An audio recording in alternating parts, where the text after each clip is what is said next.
C'est bon. Oh là là là, plus difficile, c'est bon. 32 secondes et 45 centièmes. Hello guys, and welcome back to TSN, or the Sasuke Nerds. For anyone who has watched Ninja Warrior France, this man will be very familiar to you. But please welcome a very special guest, Tezenas du Montcel. Hello. Hello guys. Thank you so much for joining us. We practiced. We didn't want to get anything wrong here. Well, today we are going to be going through all of the major points of Jean's career from the beginning of his ninja journey all the way until what appears to be the end.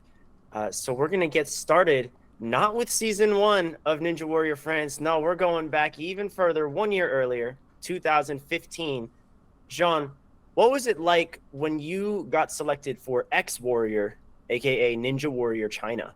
Quite amazing because you've got like such a big knowledge of what I did. It's like, wow, how do they know all this? So yes, actually, I was living in China for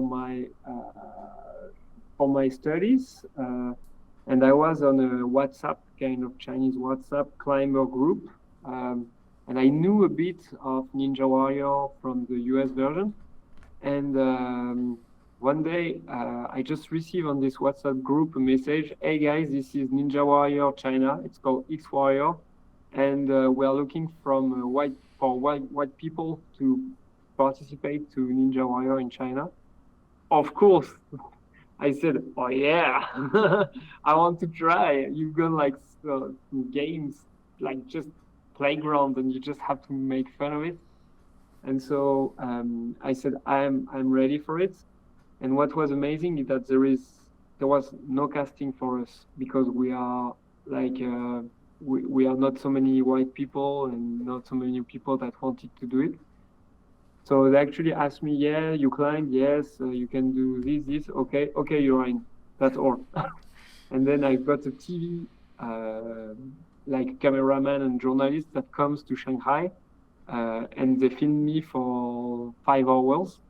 To do my portrait, and after 2 weeks later I go to Nanjing, and I arrived, and it was the first time I was seeing the how do you say, the studio there, but it's outside, and you've got the parkour outside, and we stayed 2 or 3 days, and it was really cool because I met some super nice people, and the night where we are supposed to do the parkour, it was like just raining, it was pouring. And we did shoot the show between the shower, and it went really good, it was fun, and they asked me to do it. I said I can do it with my barefoot, with my my music, my iPod in my ears. And they didn't want me to do that in the first place, so they told me, okay, you can do it with a pork on your back. How do you call it? A baby pork. Like the straps that go around your shoulders and that thing. I don't remember what it's called, but I know what you mean. Like they asked me to do that, and I said, guys, are you serious? They say, yeah, it will be fun. It will be doing. While you are doing the parkour. I said, but what the fuck, guys? 1, I don't want to do like something so ridiculous.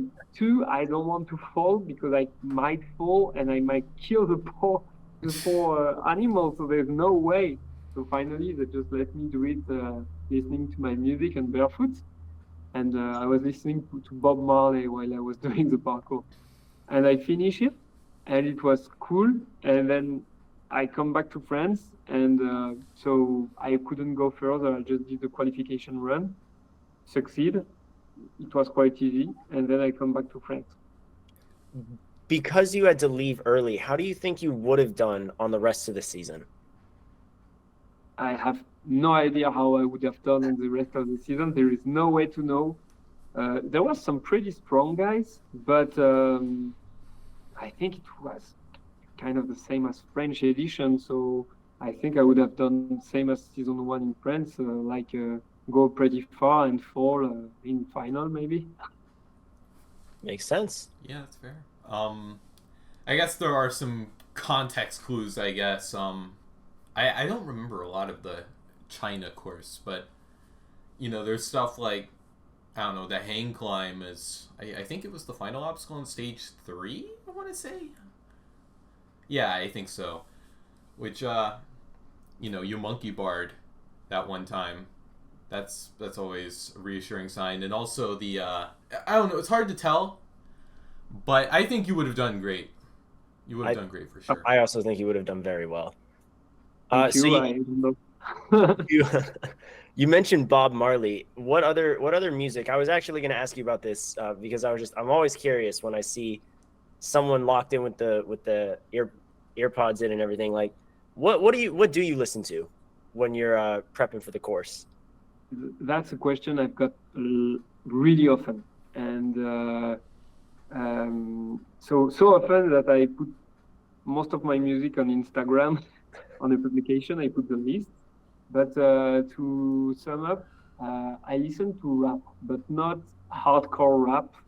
Mostly like reggae rap or slow rap. So I'm a big fan of Michael Moore. I listen to what's the name? The son of Bob Marley. Ziggy Marley. Not Ziggy. Damian Marley has some really nice songs. I listen to 1995, which is a French group, Aurel San, another French guy that is doing some amazing music. And English, I like the type of like chill bump or Russ. I listen to Goodbye of the group Russ, and this kind of music that are a bit slow paced but still rap. And it makes me come into my world before going in the stage. Okay. Interesting. I don't know what I was expecting, but I wasn't expecting that. Yeah, that's awesome. That's very awesome. Yeah, but your story of as a competitor going back to France, I think that segues us into our next question. How did you get started with Ninja Warrior France? I mean, you are, the only person to have perfect attendance amongst the 8 seasons? So actually, it was a bit of I don't know, chance, because I don't watch TV. I don't have much interest in TV. So I didn't even know there was Ninja Warrior coming in France. And because I did it in China, I posted on Facebook my Chinese run. I have no Instagram at the moment, and all my friends told me, "Oh man, did you see the stuff you did in China? It's coming in France. You should do it." And at this period, it was only something like Gmail address. I thought it was maybe a fake address. I didn't even know. So I sent an email. Hey guys, I did it in China. Can I come in France? Like just how to say, innocent guy that doesn't know shit about TV. And I just sent the video of the Chinese run, and I got an email like, yes, you can come. We do a casting in Paris in 3 weeks. Just come. So I go to Paris. I almost didn't want to go. I thought it was too far away. So I go to Paris. I take the train, everything. I come, and I think 1 week before I come to the casting, I broke my left foot. So I broke 2 bones in the metatarsals, and so I did the casting with the broken foot. So it was okay because I could still walk on the hill. So we had to do some stuff like jump on bouncing balls or stuff like this. And I was just jumping on the hills. Then we had to do this beep beep beep the fastest as possible. So we're doing this on the hill only. And after we had to jump on a trampoline to catch a rope. On this one, I couldn't help using my full foot, and so I made my foot bleed. Oh. And still, the people, I think they said like, oh, okay, he's motivated even with a broken foot. He's going really 100%. And they liked my Chinese stuff with the earphone and barefoot. So they told me, okay, you can come. And 1 week before I I was supposed to go to the shooting. They told me I got a call from the production, the leader of the production, that told me, "I'm really sorry, you cannot come. Finally, you are out." And she told me, because you tried in another country and you didn't succeed. And I said, no, I think you have the wrong information. I tried, but then I came back. I finished what I never failed. And she told me, what, really? Yeah, if you want, I have my video. And she didn't see my video. I sent it. And then she said, wow, so you are barefoot with some music? Okay, you come. But can you do it the same, barefoot with music? Oh my goodness. Yes, of course. And so she told me, okay, let's go. So I arrived on the shooting. They didn't really care about me. They thought I was, actually they put some placement for the people. You are red or orange or green. The green, they know they will succeed. The orange, they could succeed. And the red, they're sure they're going to fall. So they thought I was orange. So they gave me an orange mark. So they don't really care about me. I was just here to do the show with my earphone and barefoot and in fall. And actually, they don't really interview me. They're like, okay, he's gonna fall, so not a big interest. I come to the stuff. They put me. I was the last one. At 3 a.m. It was all wet, and they tell me, okay, now you go. They don't ask me anything. I go on the platform, and just before I go, they tell me, okay, finally, we have a change with the legal issue. You cannot keep your earphone, and you cannot be barefoot. Please put some shoes on. And I was like hiding myself behind this music stuff, and I had nothing to hide. It's like I'm behind the tree. No, finally you have to go on air. And I'm like, oh shit. And that's why I started to stress up. And I came in my music, and I was like, and I was going really, really stressed up. And so when I went on the parkour, I was the last one of the full. There was 4 runs of qualification. The best time on the 4 run was 2 minutes, 10 seconds. I go on the run, completely stressed up, completely in my stuff. I finish. When I arrive, I don't remember much, but I see Denis, the presenter, say, hey, you did 1 minute 30. Oh. And the next day, I got a call from the production. Okay, we didn't interview you enough. We have to redo it. Can we redo it, please? Oh my god. Oh my goodness. That's crazy. They wanted you as a joke competitor. Yeah, but no, I'm not a big sportive guy. I had no reason to be good. I'm just good at Ninja Warrior. I'm good at nothing else. So. Well, it definitely paid off. You know, you had an improvement in season 2 from your season 1 performance, and then the third season was your first season as the last man standing. Exactly. And you went down on the flying bar. How do you say flying bar in French? I don't remember the names. We say flying bar in English. Nice. Oh yeah, they say ultimo vol. It's called ultimate flight. Same flying bar. Okay. So what happened there between your fall on the obstacle in season 3 and then your fall on the obstacle again in season 7? How are those the same? How are those different? A lot happens between those seasons. On season 2, I did master the game except the final where I finished like 6th or 5th. I don't know. In season 3, I mastered everything. It's one of my best seasons. I was first in qualifying run, first in semi-final, first in final. I finished first. I did master the stuff. It was just amazing. And when I come back in season 4, I had this like guy that kills everyone. This is big people looking at me like, whoa, we have to keep that guy out. And I come back like, okay, I won once. It will never happen again. And then I restart. I am first in qualification run, and I think second in the.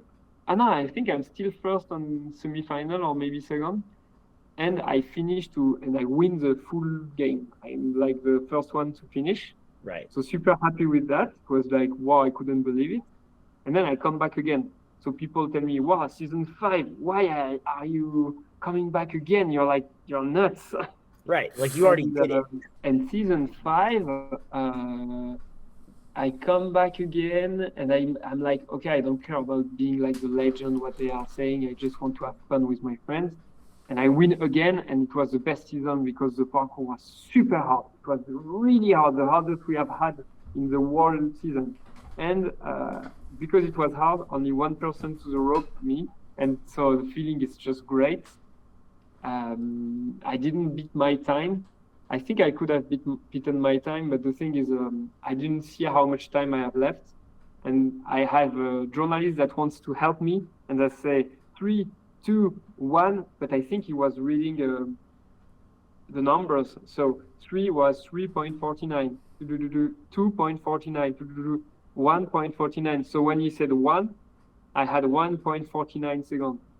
So I jump on the buzzer, I meet it, 1 centimeter, I come back, 1 second, and then it bobs red. So I had the time to put my feet again and to win for the second time, but that's how it is. Season 6, I don't remember exactly, but I think we are 4 people to the rope, and I'm going to the rope again.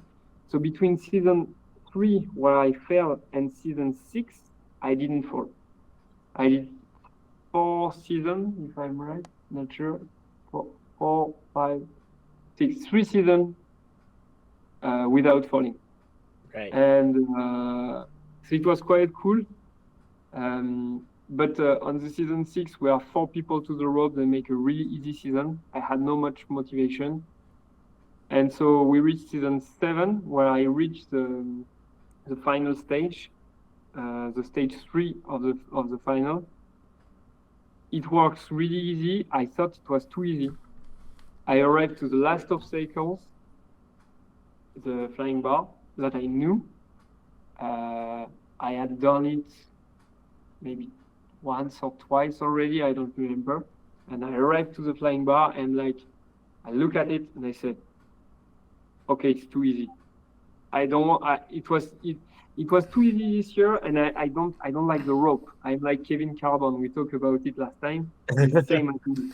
We hate the rope because the rope, it's not Ninja Warrior. It's just climbing a not fun rope. I don't like it, and I never trained for it. So I arrived in front of the step, and I'm like, okay, if I finish the flying bar, I will be at the rope with, I don't know, 5, 6 other people, and we'll be just like waiting until it's 9 a.m. And I know I have no chance to win because I don't like the rope. And I'm like, okay, and I just go, but I don't want to finish it. And that was my first fall in almost 4 seasons. Like, just, I don't want to go. It's too easy. For me, Ninja Warrior is supposed to be super hard. And this time, for me, it was not fun. It was right. Too many people. And actually, I was right because we had 5 people to the rope, which is just nuts. It was that stage 3 was definitely way too easy. Now, I have to ask, because I actually also talked to Kevin Carbone about the rope a little while ago. I had to bleep it out because that episode hasn't aired yet. I know how you guys do in that episode, but do you know when that comes out? The Clash of Nations? I think it's in 6 months, around okay. 6 months. Okay. But yeah, I talked to Kevin about that as well. Have you seen Sasuke at all? The Japanese version of Ninja. Yeah.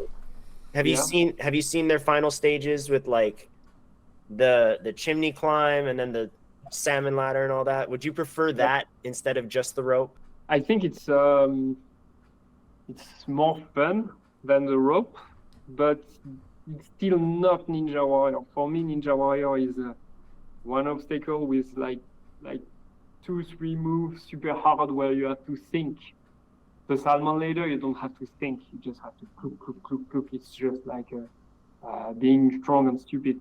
But for me, what is fun about Ninja Warrior is to imagine your body, how it's gonna happen, what you're gonna grab, how it's gonna move something, or do you have to throw your body with the feet first, hand first? This is Ninja Warrior. This is just ninja, and And the rope and the salmon ladder, it's fun. It's fun for 3 moves, the salmon ladder. But once you've done 3 moves, you just repeat and repeat. And for like 10 meters, it's just your arm strength. So it's cool, huh? But not as fun, I think. So I'm not really fan of this. For me, the best Ninja Warrior would be an impossible Ninja Warrior, one no one finishes, and the one that goes the further is the winner.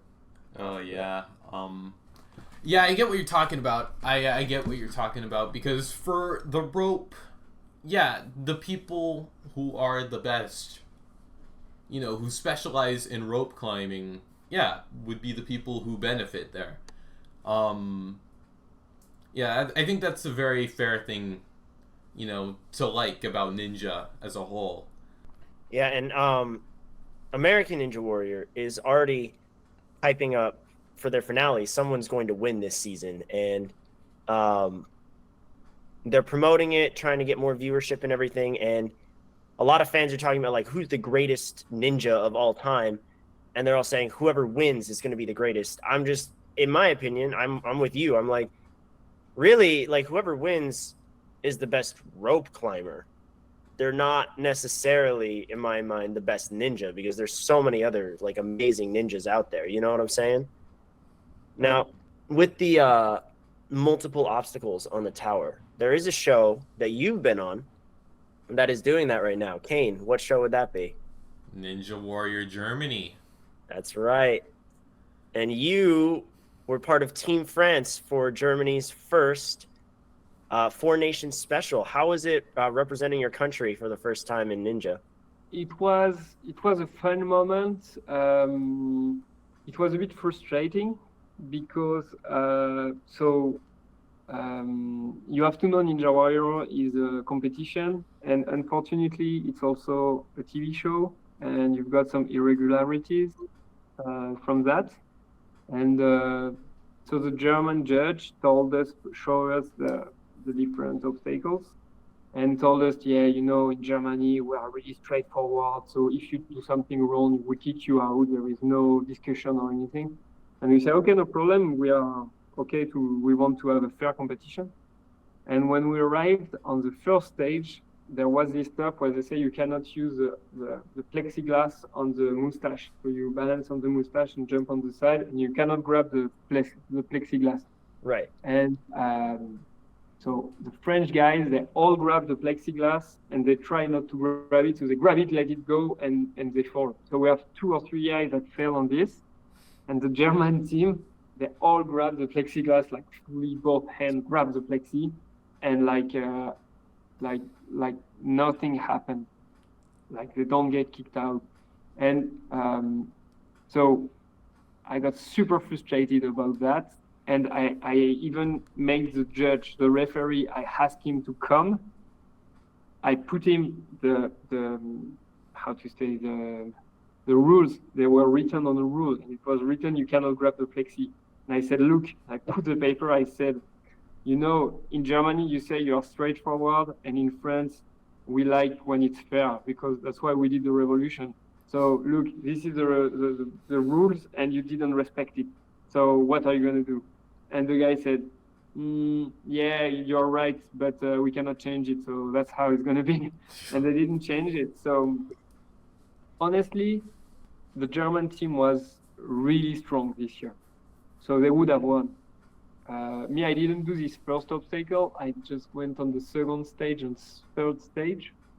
And on the second stage, I think I'm the one that went the second further. There was one guy that went further. I tried to go too fast and I kicked my arms. I couldn't finish. And after we had this super hard obstacle with the floating ball. But I did it in France and I did it easy. And in Germany, the grip was really not so good. And everyone fell. And we have a 9A climber in France that fell on this obstacle. And in Germany, I think 2 or 3 people finished it, which means we had, there was 2 or 3 super strong climbers, super strong ninja. So they deserved to win, the German team, because they were stronger. But I was a bit frustrated because there was this cheat from the production in Germany. Interesting. Interesting to hear. I've heard a lot of good things about the integrity of that show, but when their country's pride is on the line, it appears that might go out the window. It's interesting, very interesting to hear. Yeah. It's in France. There has been a degradation of the show, and I don't know if you read my last post, maybe the translation, where I explained that they cheated on the rope completely. With Clement. And Yep. and I did put a video in my stories where you can see the difference, and you can talk with Kevin Carbon about that, because he has had the same in US, and he told me about it the day before our final. He told us, yeah, in US there was a guy, they belay him with so much slack that the belaying rope did turn around the climbing rope, and the guy got stuck. And I'm like, really? No way! And it happens to Clément this year in France. Oh, no. And so it was amazing. The same happened. It was like, so, yeah. I think it's going down for the quality of the competition, of the fairness. And would you guess that what happened to Clement was on purpose, or that it was just accidental? For me, the fact that the rope turned around the rope and stuck, no, it was not on purpose for sure. What was on purpose for sure is that they did belay with slack, and they did belay Matthias really strong. They pulled him up, and I think I'm maybe one of the person in the world that knows the best about ninja wire rope. I climbed it for 4 times. Every time with ATS, which is a company that does it in US, in most of the countries. And I can tell you that I have a big experience with the belaying in the rope. Every time I did it for the 3 first seasons, they were pulling exactly the same force, just pulling up the belaying harness. Just this force, always the same. There was never any issue with the tension, nothing. And for the season 8, I had no belaying at all. It was all slack. And don't know if you watched the video of Matthias climbing, but at the end of the 23 meters, you feel like you're in a superhero movie where he's like, he has no foot and he's climbing faster than everyone with the feet. You're like, what? No way. And so I have to admit, it's been a bit, for me, a deception, and it confirms that I don't want to. I said before I will stop the show, but now it confirms that for me, I won't regret it, because now I know a little bit that it changed a bit. From the beginning, it was super fair. Now, not as much. Now you've done some cheating. And my personal feeling, but I cannot prove it, is that they wanted Matthias to win, because they helped Clément, but they didn't help him as much as Matthias. For his second run, Clément was helped, but not as much as Matthias. Yeah, maybe they were just trying to avoid either you or Clément trying to win twice, maybe so that way they could have a new winner. And I'm not gonna lie, when the episode came out and we watched it, they edited the episode pretty well. That ending, it all looks really good. Like we were excited, we were all happy. And then Clément made the post the next day, and I read it and I was like, oh, okay. And then you made your post, and I'm not surprised, because as you said, the United States has had that for many years. It's happened many times now with the rope and the belay. But of course, I really like Matthias and Clément. They're both great people. So I'm happy for both of them. But at the same time, I am bummed that that's how it went down behind the scenes. What's fun is that at the moment when it happened, you can see on the video that Clément and I are like, wow, it's amazing, because we are so close. We don't see anything. We are just we cannot analyze anything. We are too close. And actually, we're so happy for Matthias. We're like, he's killing it and everything. And just after that happened, everyone is like, yeah, well done, Matthias, and everything. And then I remember I watched Charles, and Charles was like, black face, like poker face. And I'm like, are you okay, Charles? And he looked at me and said, you didn't see anything. I said, no, man, I was just so close. What's happening? They pulled him like nothing, like you didn't see how much they pulled him. And I was like, no, are you kidding me? And he told me, no, man. And then he explained me that, but I didn't see it at the moment. That's why with Clément, we are happy. And actually, Charles had done rope training with Clément 1 week before Ninja Warrior, with Matthias, sorry. 1 week before Ninja Warrior, because we help each other and we are friends.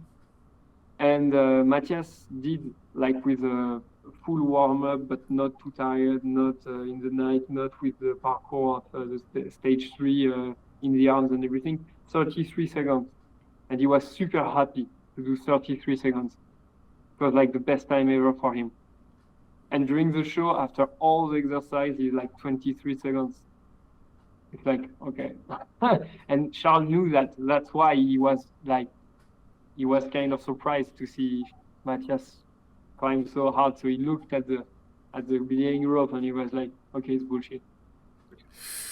So we cannot blame Matthias, but of course, but when we see what's happened, we're like, it's disappointing. Yeah, I think pole has kind of gone hand in hand lately in the sport of international ninja. It doesn't surprise me that France decided to pull people up the rope, but it is disappointing to say the least. I mean, there are shows like Poland, America, among others, that have pulled athletes up the rope, and yeah, it kind of sucks. To say the least, it does. It really does. I don't understand why the TV wants to decide who is gonna win. The real story would have been really good enough, but I think because Matthias' grandfather just died the week before the show, because we already had 2 winners, so a third one would be really great and everything. But I cannot know why this happened. And I got a call from the production, and they told me, no, but we had no reason to make Matthias win.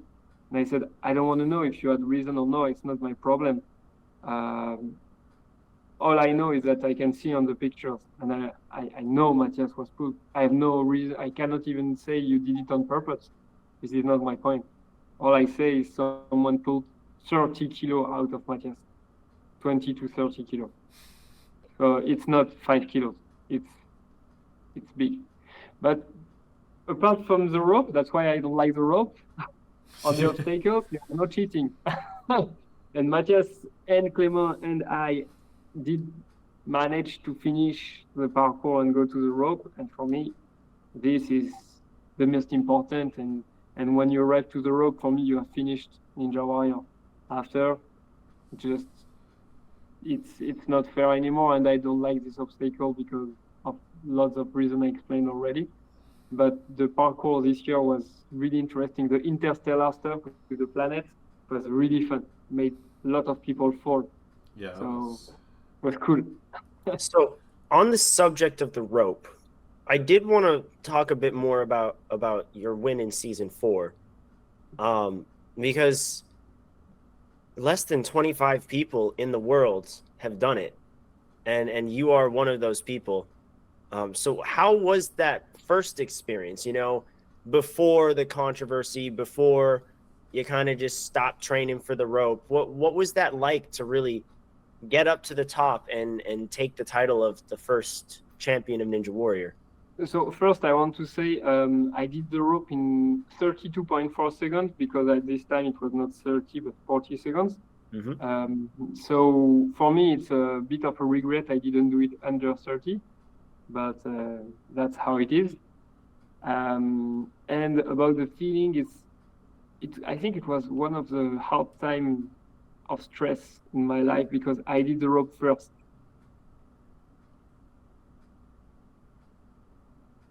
Uh-oh. Oh no, something. Might have lost him. No. Jean, come back. So. Oh no, we're good. We're good. Oh, okay. So you froze. Could we restart from the beginning of your answer? Yes. Yeah. So on the rope in season 4, I go first at the rope and I finish in 32.4 seconds. So I'm super because I wanted to be under 30, which was not the case. It was the first time I was climbing a rope in my life. I had no training. I had done like 5-meter rope just to practice the movement, but I didn't even climb more than 5-meter rope. And so I was super disappointed. And after I go like, okay, so now I will be kicked. My ass will be kicked by Nicolas and Thomas. And Nicolas and Thomas both were super sure of them.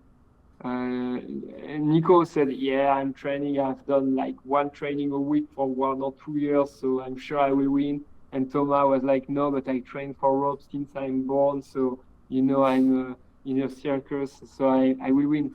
And I'm like, okay, I will get my ass kicked. I was sure I was gonna lose. And I just do this rope. I'm super not happy of my time. And I see Nicolas start, and I'm like, okay, now is the moment where I kick my ass. And he starts super fast, and I'm like, oh wow, you're going so fast. It's for sure it's gonna kick me out. And actually, Nicolas, he trained for a rope that was 5 meters shorter than the actual Ninja Warrior rope.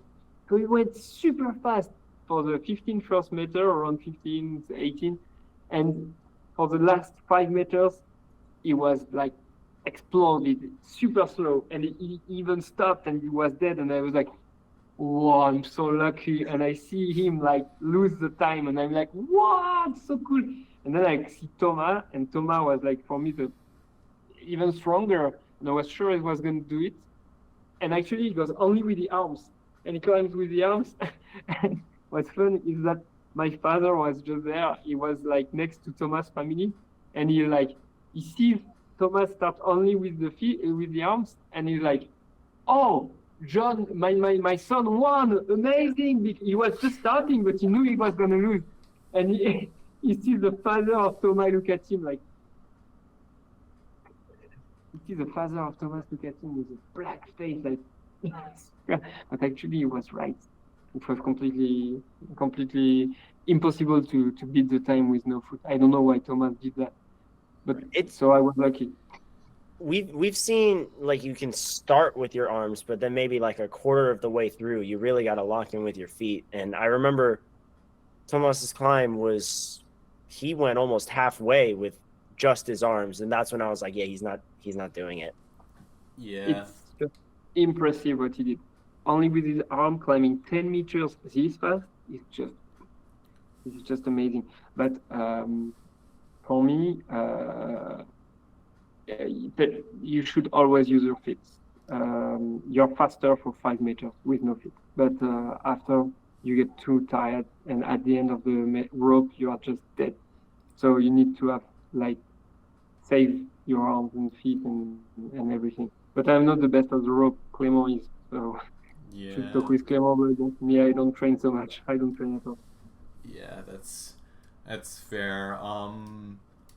I actually earlier, I think it was last month actually, at the time of when this comes out, I talked with the people that made it to the rope in America last year, and they detailed a very similar experience to what you just said for Nicholas, where I think one of them was like exactly what you just said, rocketed up about first half of the rope, maybe 50 feet, then gassed out because they hadn't trained for, a rope of that distance. And I think it's just important to train for the distance, required. Like bouldering on single pitch climbing. If you train for 5 meters, you will be super strong for bouldering. But if you go for 10 meters climb and you train for 5 meters, you will do the 5 meters easy, but you put too much energy, you don't save enough energy, and you're dead for the rest of it. So it's exactly what you said. What's the highest grade you've climbed? Not so high, only 8A. I don't know the grade in English grade, but not super high. I'm not a super strong climber regarding the fact that I climbed since I was 3.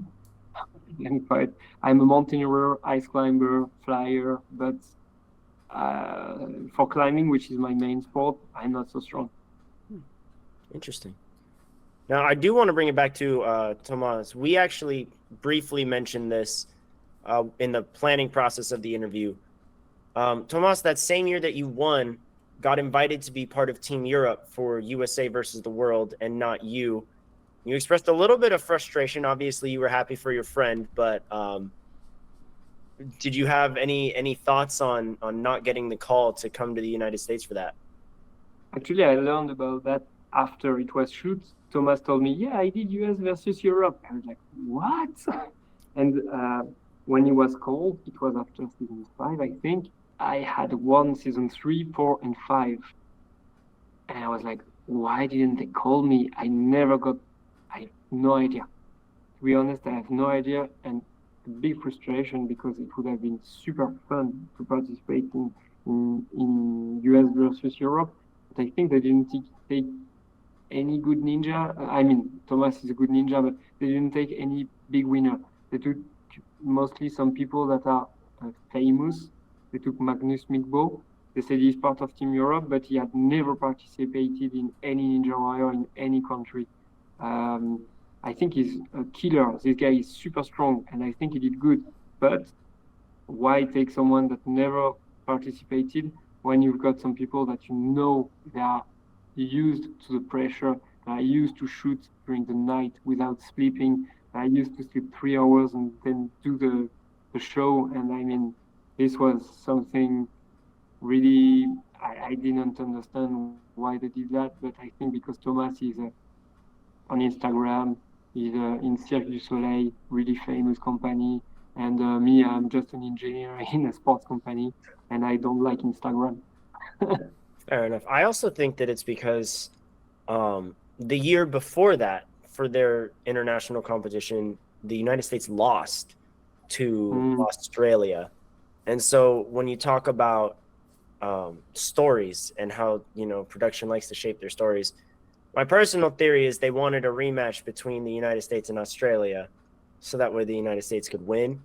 And because of that, they just had Europe there. They had the champion of American Ninja Warrior go on stage 3 against a woman from the UK who had never touched or heard of any of the obstacles, and I don't think competed in a Ninja Warrior competition for like 2 or 3 years before that. Oh yeah. So it did feel a little off, but I thought that as well. I was like, we could have had Jean Tezenas, we could have had Alex Worm or Renee Castley there. Like that would have been so fun. Renee the killer. Any of you guys would have been so cool to see, and I really wish that that we had that chance to watch it. I mean, it was still a decent episode, but I really wish, like, they picked good Americans, they picked good Australians, and I just wish that they had picked, like you were saying, the top guys from each European show. Yeah, but they could have done that. They just have to pull the guy on the rope and have a winner. Yeah. I mean, hey, like any good or bad, I emphasize bad, reality TV show, they always try to find a way to shape the, contents towards what they want. That's kind of the key. I think people have said a similar sentiment regarding, other reality TV shows, Big Brother, Survivor, stuff like that. I don't know anything about TV shows. All I know about TV is from inside. It's Ninja Warrior. Yeah, I mean, because that one. I don't have a TV. So, but yeah, for me, Ninja is a good show for sure. It's really interesting and it's fun and it's for everyone and it's cool. But yeah, I think I'm super disappointed this has happened. But that's how it is. Huh? I don't know why they do it, but they do it. So I do have to ask then, because you've talked a lot about what Ninja is in your mind and what it is to you and how you value the fairness. You're not a huge fan of the rope climb. You want the problem solving side of Ninja more. I know that there's not too many competitions in France, but have you ever, did the thought ever cross your mind to get into a Ninja League at all? Yeah, when I was still training for Ninja Warrior, I did a few competitions. It was in the moment where I was in good shape, and I did the moment when I won season 3 and 4 and 5, I think I did just 5 or 6 competition in France, in a French Ninja League they kind of created. It was fun because I won all the competition I went to. Like I was just 100% winning every time. So it was really cool. Even outside of the show, I was still winning, and I didn't train and everything. It was just for fun. So it was really great. But now I'm going to be a dad, so I don't want to involve so much and go in US or do stuff. I think it would be fun, but yeah, I have lots of other projects, and I know I won't be able to do that, and that's okay. Obviously, life comes before, you know, a TV show, but it's kind of funny hearing the sentiment that you dominated even in the Ninja Leagues. That's John Tezenas for everyone. That's I don't know. It's just in France that some people know me, and now I stopped. I know how it's gonna be. In maybe 2 or 3 years, no one will remember me anymore, and it will be good like that. And I will be really happy to have my life because I have a happy life. So I don't need Ninja Warrior. It's just fun. It's just a plus for me in my life. yeah. That segues again. I guess I use that word a lot, but it's applicable. Into our next question. Yeah, what was the big thing that made you decide, I want to retire from Ninja Warrior? It's simply that I've done it 8 times. I've had amazing times, but you've got also a lot of long time where you do nothing. So you will take 10 days and you will do 20 minutes, let's say 30 minutes of fun, of parkour, and 10 days waiting. And that's a lot of waiting for a little bit of fun. I met a lot of really nice people, really, really cool people. So I think it was really cool. But I think, I don't know, after doing it again and again and again, it's not as fun as it used to be the first time. I think I lost a little bit also of my motivation with some small but still cheating from the production where they like at the end, oh, he's going to reduce this obstacle because it was wet when it was not wet, because the guy was well known or stuff like this. It also motivated me. And really the fact that I take 10 days per year to do Ninja Warrior, it's fun. But after a while, it's less fun. And I take my holidays and it costs me my holidays every time. So that's why. And I'm lucky because I announced I will stop. And just after, my girlfriend, we got to wait for a baby. So I know with a baby, I wouldn't have been able, or I would maybe, but would have been harder to be able to participate because my girlfriend would have been alone to take care of the baby, which is really hard. So it was perfect timing to stop. Yeah, congratulations on that, by the way. That's a huge deal. It's very exciting. Stepping out of the ninja world, stepping into fatherhood. Exactly. Very exciting. Yeah, that's always great. That's always great to hear, I guess. Now, I did want to say, obviously, you have very fond memories of the ninja world, as you just said. How much do you know about your stats compared to the rest of the world? My stats? Yep.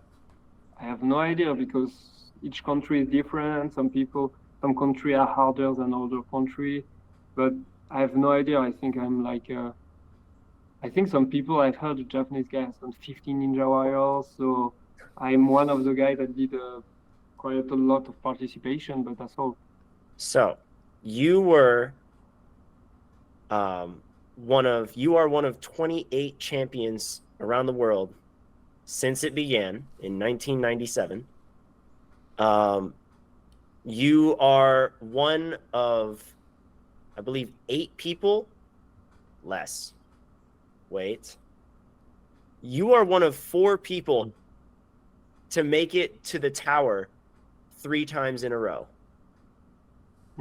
You also have made it to the tower the second most amount of times out of any athlete around the world with 4 attempts. The record's 5. Okay. And had you beaten the flying bar in season 7, you would have had the record for most clears on stage 3 in a row. Because the record is 3, you would have had 4, and with season 8, you could have had 5. So I'm like, you are an absolute legend. Easily, you were our favorite to watch throughout all 8 seasons of this show. I started watching Ninja Warrior France. I was 14 years old. I'm 21 now. And, it just became such a big part. I always wanted to explore more, learn more about the sport, learn more about how it's spread around the world. And you were such a big part of that. So I just wanted to say congratulations on an amazing career.